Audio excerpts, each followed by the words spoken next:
Good morning. How are you?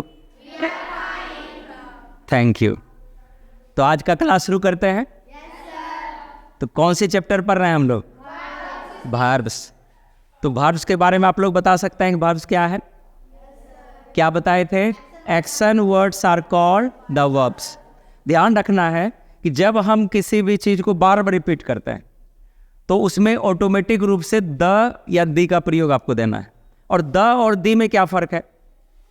The का प्रयोग वहाँ पर करते हैं जहाँ पर उच्चारण का पहला अक्षर कॉन्सोनेंट से शुरू होता हो, ठीक है। और दी कहाँ पढ़ेंगे? जहाँ पर किसी भी शब्द का पहला अक्षर वॉवेल से शुरू होता हो। ये ध्यान रखना है, ठीक है ना। जब हम किसी भी चीज़ को रिपीट कर देते हैं बार बार तो वहाँ पर आपको द लगाना है। जैसे हम यहाँ पर क्या रिपीट कर रहे हैं? वर्ब्स रिपीट कर रहे हैं, तो इसलिए यहाँ पर वर्ब के पहले द लग जाएगा। एक चीज़ ध्यान रखने वाली बात है, पार्ट्स ऑफ स्पीच में जितने भी पार्ट्स ऑफ स्पीच के भेद हैं, सारे जो भेद हैं उसमें सबको हम नाउन के रूप में पहचान सकते हैं, ठीक है ना। उनको नाउन हम बना सकते हैं या नाउन हैं, ठीक है ना, क्योंकि उनके किसी न किसी नाम से उस शब्द को पहचानते हैं। अगर हम बोलेंगे कि टुडे शब्द जो है एडवर्ब है, ठीक है ना, तो एडवर्ब तो है लेकिन उस शब्द का एक नाम है ना, तो उस व्यू से वो भी शब्द नाउन हो जाता है, ठीक है। तो इसी तरह से जब रिपीट करते हैं बार बार तो उसमें आपको द आर्टिकल का प्रयोग करना है, ये ध्यान रखना है, ठीक है। तो हम लोग वर्ब्स को शुरू करते हैं। आज हम लोग सीखेंगे वर्ब 1 से वर्ब 4 बनाने का नियम, क्योंकि जब हम टेंस पढ़ेंगे तो वहाँ पर क्रिया के अंत में आईएनजी हमको जोड़ना पड़ेगा। तो चलो, थोड़ा सा जो है इलेक्ट्रिक प्रॉब्लम के कारण डार्क हो गया है, तो आगे बढ़ते हैं। तो वर्ब 4 की ज़रूरत कहाँ पर पड़ेगी? टेंस पे पड़ेगी, ठीक है ना। जब हम लोग रहा है, रही है, रहा था, रही थी, रहे थे इत्यादि का चर्चा करेंगे तो उसमें क्रिया के अंत में आईएनजी लगा के बनाना पड़ेगा। जैसे मैं पढ़ रहा हूँ तो क्या बनाएंगे? I am reading. हम लोग खेल रहे थे, वी वर प्लेइंग, तो वहाँ पर आईएनजी जोड़ेंगे ना। तो आईएनजी के कुछ रूल्स हैं। तो देखो, पहला नियम क्या बोलता है कि जनरली करता सामान्यतया, मतलब ये सामान्य रूल है जो हर जगह लगेगा। तो generally by adding ING at the end of verb 1 we make verb 4। क्या अर्थ हुआ? सामान्य नियम क्या है कि किसी भी मुख्य क्रिया के अंत में, यानी वर्ब 1 के अंत में आईएनजी जोड़कर उसका हम वर्ब 4 बनाते हैं, ठीक है ना। क्या जोड़ करके? आईएनजी। आईएनजी क्या है? यहाँ पर ध्यान देना, हम सब में ये चिन्ह लगाते हैं। आईएनजी के पहले ये चिन्ह लगाए, एस के पहले चिन्ह लगाए, डबल एस या ईएस के पहले चिन्ह लगाए, ठीक है ना। ये क्या था? मॉर्फिम। और मॉर्फिम का कौन सा पार्ट था? सफिक्स। जब हम सफिक्स ये जो लास्ट में जोड़ते हैं तो उसको दिखाने के लिए इसी तरह से ही इस्तेमाल की जाती है। सफिक्स के पहले डैश लगता है जब उसको अकेला हम रखेंगे कहीं, और प्रीफिक्स के पहले बाद में लगता है, ठीक है ना। प्रीफिक्स में अगर कोई चीज़ पहले हम जोड़ रहे हैं तो उसके दाहिने साइड में डैश लगता है, और सफिक्स में बाएं साइड में डैश लगता है। तब ये चिन्ह से ही पकड़ लेता है कि हम यहाँ पर किसी न किसी सफिक्स की बात कर रहे हैं, ठीक है। Now come to the point. Verb 1 में क्या जोड़ रहे हैं? यहाँ पर आईएनजी जोड़ रहे हैं। अब यहाँ पर हम कुछ एग्जाम्पल लिखे हैं, जैसे रीड रीडिंग, आईएनजी लगा दिए हैं, प्ले प्लेइंग। लेकिन क्या हर जगह सिर्फ आईएनजी डालते चले जाएंगे तो एरर नहीं आएगी? क्या एरर आएगी। तो इसका मतलब इसका एक खास रूल है। तो खास रूल को यहाँ पर देखते हैं कि verb plus vowel plus consonant, ये क्या कहता है? यहाँ पर क्या लिखा हुआ? Double consonant plus ING. तो रूल को पढ़ता है एक बार। तो रूल यहाँ पर देखो क्या लिखा हुआ है, if there is consonant at the end of any verb 1। फिर से इसको रिपीट करते हैं, if there is consonant at the end of any verb 1। किसी भी वर्ब 1 के अंत में क्या हो? कॉन्सोनेंट हो। एंड बिफोर द कॉन्सोनेंट, देखो यहाँ पर हम द लगाए कॉन्सोनेंट के पहले, बिफोर द कॉन्सोनेंट, क्योंकि कॉन्सोनेंट की चर्चा यहाँ भी हुई है, इसलिए जैसे वो रिपीट करेंगे उस सेंटेंस में उसके पहले द लग जाएगा, ठीक है ना।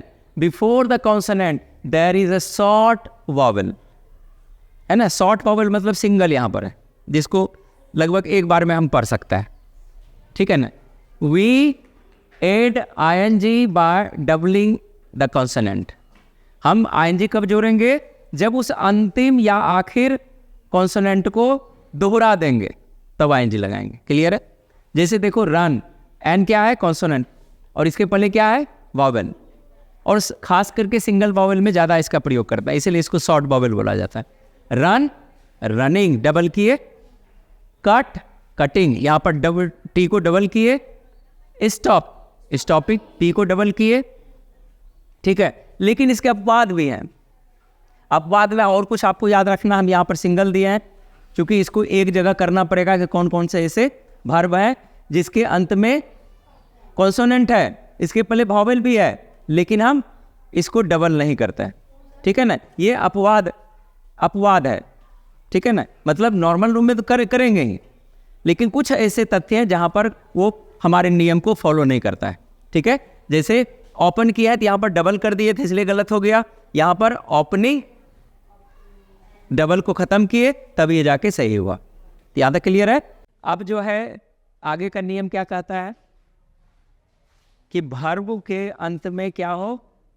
ई हो, और तो ई को क्या करेंगे? ओमिट। ओमिट मतलब क्या हुआ?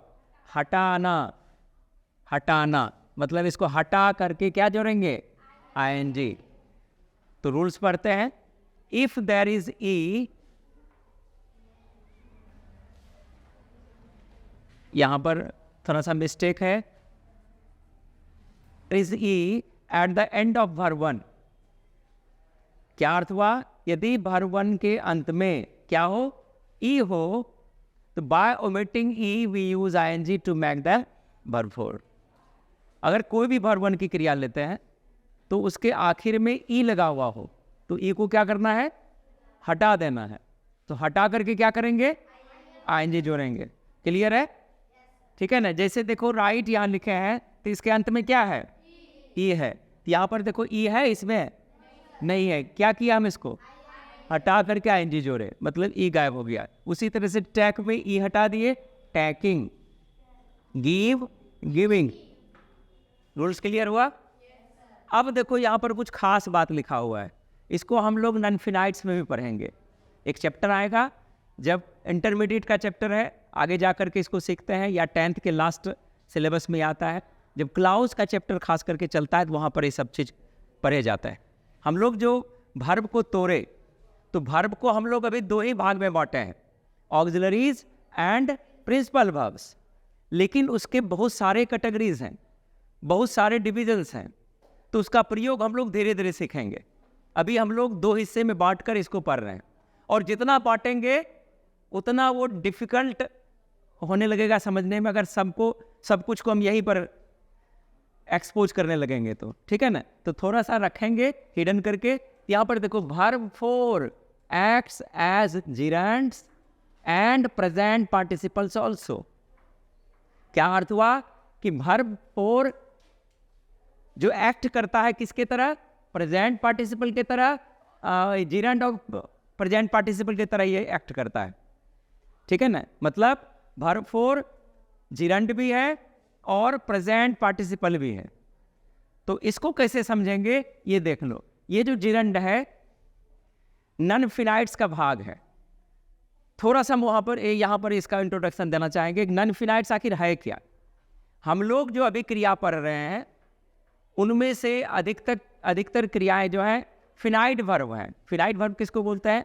वैसी क्रियाएं जिनका सीधा सीधा संबंध सब्जेक्ट से हो, या वैसी क्रियाएं जिनका प्रयोग हम कर्ता को देखकर करते हैं। अगर हम तुमको बोलेंगे I fill in the blanks am and is a doctor, क्या भरेंगे? एम भरेंगे। क्यों भरेंगे? क्या आप कहेंगे सर आई के साथ एम लगता है, इसलिए इज एम के प्रयोग में हमको एम वहां चुनना होता है। तो कर्ता को देखकर एम रखे, ठीक है ना। अगर you fill in the blanks am और आर दे देंगे, क्या भरेंगे? आर भरेंगे, क्योंकि आपने यू को देखा इसलिए आर लगाया। जब हम किसी भी क्रिया को कर्ता के रूप के आधार पर परिवर्तित करता है, कर्ता के आधार पर परिवर्तित करता है तो फिनाइट वर्ब कहलाता है। इसका मतलब है कि इज, एम, आर भी फिनाइट वर्ब्स है और वर्ब 5 भी फिनाइट वर्ब्स है। वर्ब 5 जिसमें एस लगता है, जैसे ही रन्स, वहां पर ही रन नहीं बोल सकता है। सीता खाती है तो सीता इट नहीं बोल सकता है, सीता इट्स। क्यों बोलेंगे कि देखें सब्जेक्ट सिंगुलर है, प्रेजेंट इंडेफिनिट के स्ट्रक्चर के आधार पर अगर सिंगुलर करता हो तो क्रिया को एस वाले फॉर्म में रखता है, यानी वर्ब 5 रखता है। ठीक है ना। तो यहां पर नन फिनाइट्स के रूप है, ऐसे वर्ब्स हैं जिनका कर्ता से कोई लेना देना नहीं है, मतलब वे हर जगह एक ही तरह से यूज किए जाएंगे। अगर हम बोलेंगे आई एम रीडिंग तो वी आर भी रीडिंग बोल सकते हैं, यू आर रीडिंग तो रीडिंग बदला, इसको सब्जेक्ट से कोई मतलब था रीडिंग को, है ना। जैसे I want to talk to you, ठीक है ना, आई वॉन्ट टू टॉक जो है कोई लेना देना है सब्जेक्ट से, ठीक है ना, कोई लेना देना नहीं है तो हम क्या करेंगे उसको, वो नन फिनाइट्स है। जिसको सब्जेक्ट से कोई मतलब नहीं, ठीक है ना, जिसको सब्जेक्ट से मतलब है फिनाइट वर्ब। अभी हम लोग फिनाइट वर्ब पढ़ रहे हैं, तो नन फिनाइट्स में ये जिरेंड और प्रेजेंट पार्टिसिपल क्या है, नन फिनाइट्स है। तो नन फिनाइट्स में एक भाग है जिरेंड और दूसरा भाग है प्रेजेंट पार्टिसिपल। अब दोनों देखने में क्या जैसा लगता है, देखो यहाँ पर present participle and gerunds look same by face, मतलब उसके चेहरे से एक ही जैसा, उसमें भी आईएनजी, लेकिन अंतर कैसे स्पष्ट के, but they are quite different in uses, लेकिन वे बिल्कुल भिन्न है प्रयोग की दृष्टि से। अब देखो present participles are used as adjectives whereas gerunds are used as nouns in the sentences. Present participle का प्रयोग वाक्य में कैसे किया जाता है, एडजेक्टिव के रूप में किया जाता है, और जिरेंड का प्रयोग कैसे किया जाता है, नाउन के तरह इस्तेमाल किया जाता है। देखो जैसे नीचे लिखे हैं ही इज रनिंग, रनिंग इसमें भी है तो ऊपर वाला प्रेजेंट पार्टिसिपल है, और यहां भी है ए रनिंग ट्रेन इज कमिंग, तो यहां भी रनिंग है, ठीक है ना। तो जब वर्ब 4 के बाद कोई नाउन पुट कर देता है तो ये भी नाउन बन जाता है, ये यहां पर नाउन की तरह आया और यहां पर ये एडजेक्टिव की तरह आया, ठीक है। तो दोनों में अंतर समझ में आ गया।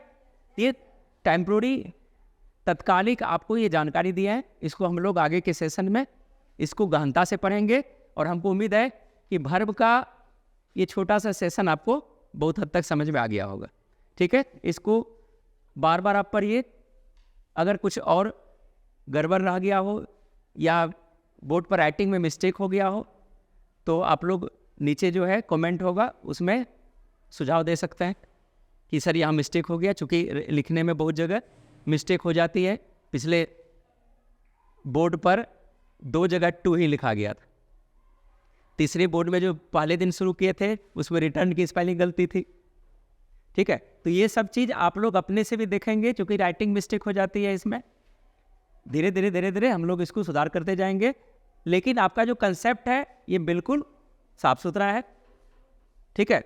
चलो यहीं तक रखते हैं आज के लिए।